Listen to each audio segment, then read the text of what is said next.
Kepala Sekolah Pak Yusuf Eka. Selamat siang, Bu Guru. Ya, mohon maaf Bapak atas kehadiran saya pada siang hari ini dalam kepentingan untuk mewawancarai Bapak perihal dilema etika beserta nilai-nilai dan prinsip Bapak. Mohon maaf apakah mengganggu waktunya Bapak pada siang hari ini? Tidak, Bu Guru. Baik. Lanjut saja. Ya, baik Bapak. Ada 8 pertanyaan Bapak yang mau saya kasihkan ke Bapak wawancara pada siang hari ini. Yaitu yang pertama, selama ini bagaimana Bapak dapat mengidentifikasi kasus-kasus yang merupakan dilema etika atau didikan moral, Pak? Yang pertama kita harus kenali kasusnya, apa analisis kasusnya dan mengenali nilai kebenaran yang ada dalam kasus tersebut. Ya. Kemudian siapa yang terlibat, Ya. juga siapa yang terlibat di dalam, terus mengumpulkan fakta-fakta yang ada dan dipertimbangkan. Seperti itu Bapak.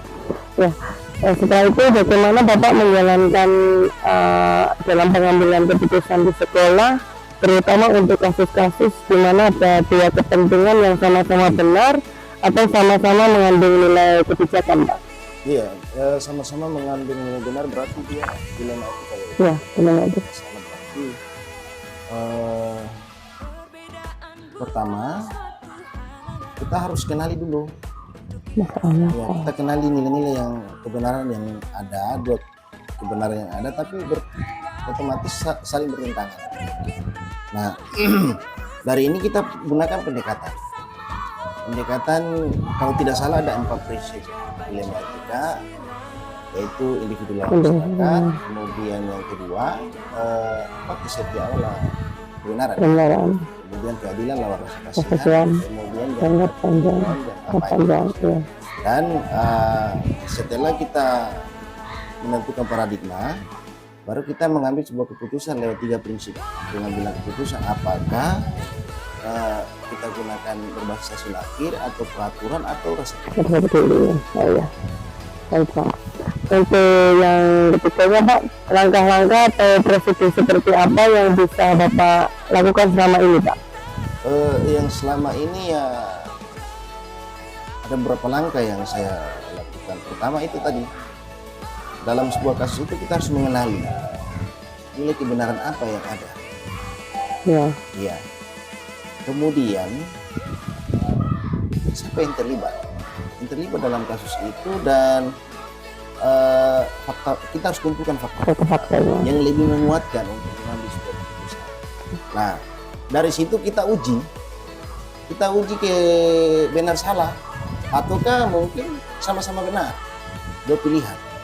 Nah, kalau misalnya ada peraturan yang dilanggar atau yang salah, otomatis itu termasuk dalam rujukan moral. Berarti kita tidak usah lagi. Tapi kalau misalnya antara dua nilai benar yang bertentangan, berarti kita harus pertimbangkan lagi lewat paradigma tadi, prinsip pengambilan keputusan, kemudian kita tentukan keputusan itu dan kita refleksikan lagi, baru kita ambil keputusan itu. Seperti itu juga.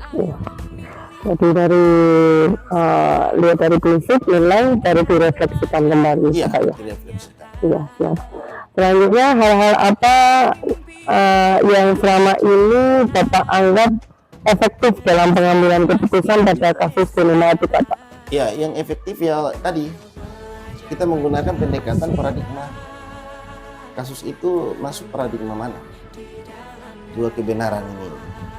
Ini nilai dua kebenaran tapi bertentangan di dalam. Nah, setelah itu kita putuskan pengambilan keputusan lewat 3 prinsip pengambilan keputusan tadi. Saya rasa kalau kita gunakan prinsip ini itu efektif. Kita akan menentukan sebuah keputusan dan bisa saja dari dua opsi tadi bisa muncul ide kreatif yang mungkin dikenal masalah Bu Guru investigasi opsi dilema ya. Mungkin seperti itu Bu Guru. Kita dilema ya Pak. Yang kelima Pak, hal-hal apa saja yang selama ini merupakan tantangan dalam pengambilan keputusan pada kasus dilema etika, Pak? Ya, tantangan itu dua nilai kebenaran yang bertentangan, sama-sama benar.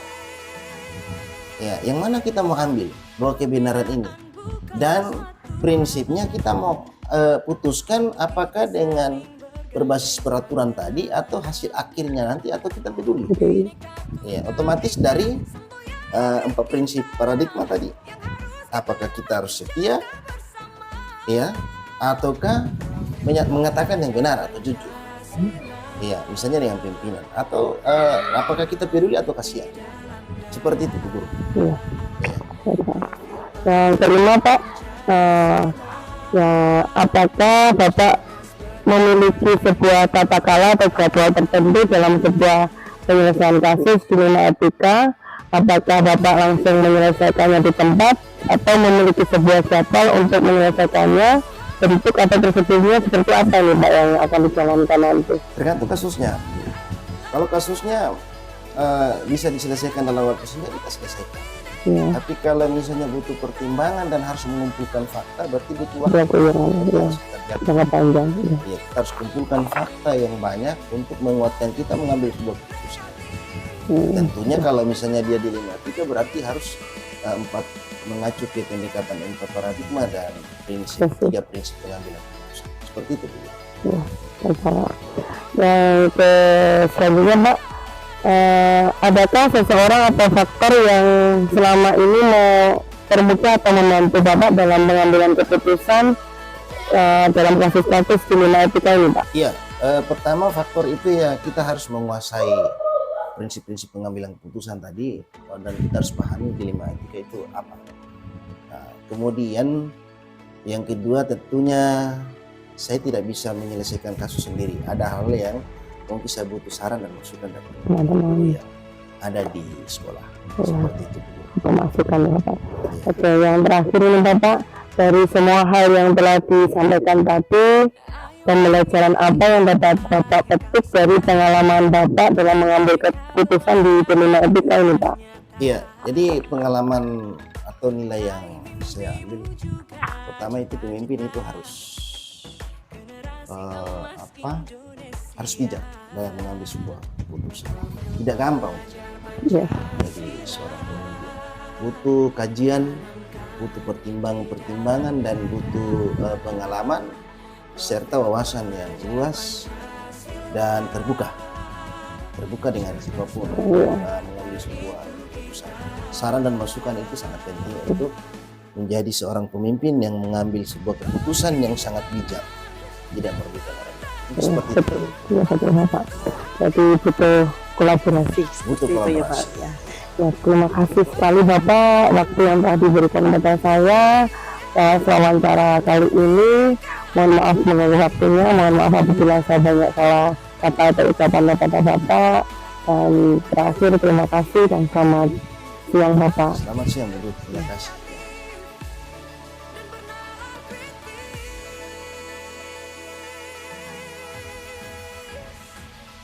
Oke.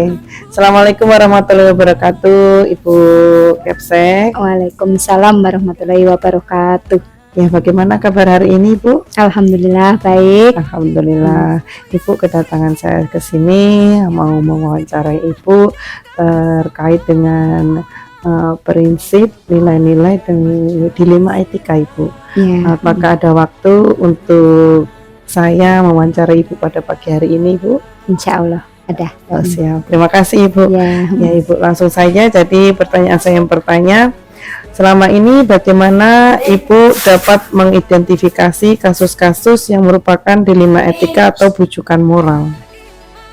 Baik, saya dalam menyikapi hal tersebut akan melakukan klarifikasi dan koordinasi terhadap pihak-pihak yang teridentifikasi untuk dimintai keterangan dan pendapat terhadap apa yang menjadi permasalahan, dengan asumsi bahwa permasalahan pasti akan bisa diselesaikan hanya dengan komunikasi dan koordinasi. Kemudian akan diputuskan dengan mempertimbangkan beberapa hal, yaitu meminimalisir potensi negatif keputusan dan memaksimalkan potensi positif dari keputusan yang diambil. Oke, baik. Untuk selanjutnya, Ibu, selama ini bagaimana Anda menjalankan pengambilan keputusan di sekolah terutama untuk kasus di mana ada dua kepentingan ini yang sama-sama benar atau sama-sama mengandung nilai kebijakan, Ibu. Ya, baik, untuk pengambilan keputusan terkait dengan hal tersebut saya lakukan dengan pendekatan komunikasi dan koordinasi, karena bagaimanapun pemimpin hanya menentukan dan mengambil keputusan, akan tetapi referensi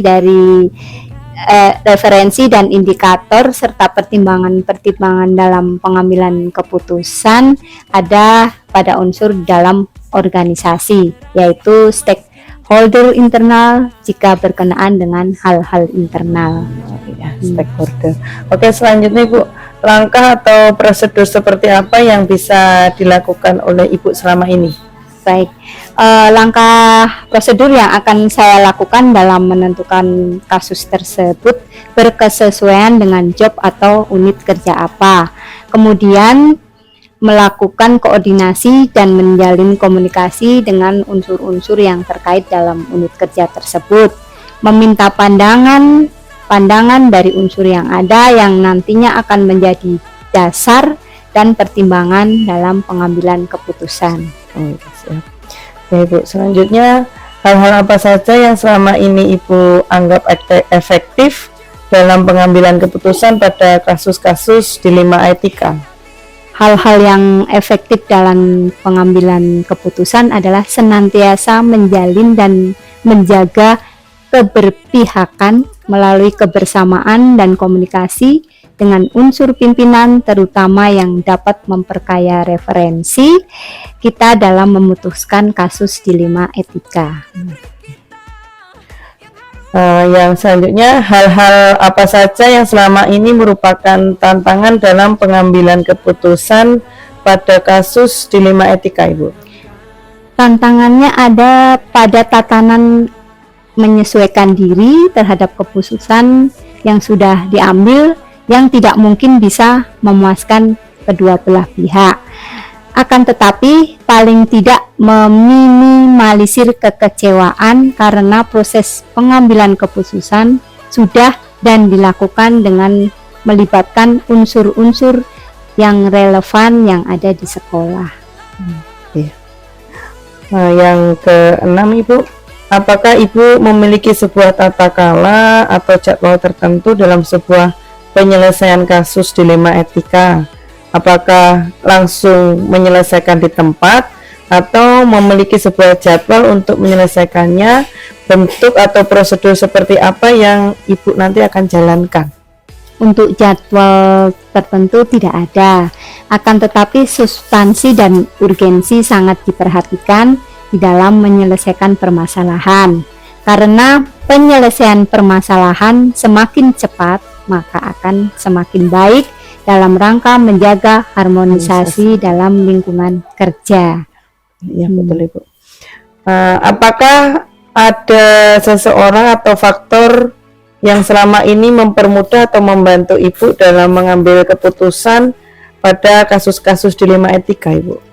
Sesungguhnya tidak ada seseorang atau faktor-faktor yang mempermudah dalam pengambilan keputusan, akan tetapi perlibatan unsur-unsur internal sekolah yang sering saya lakukan untuk memperkaya referensi dan informasi. Oh iya, siap.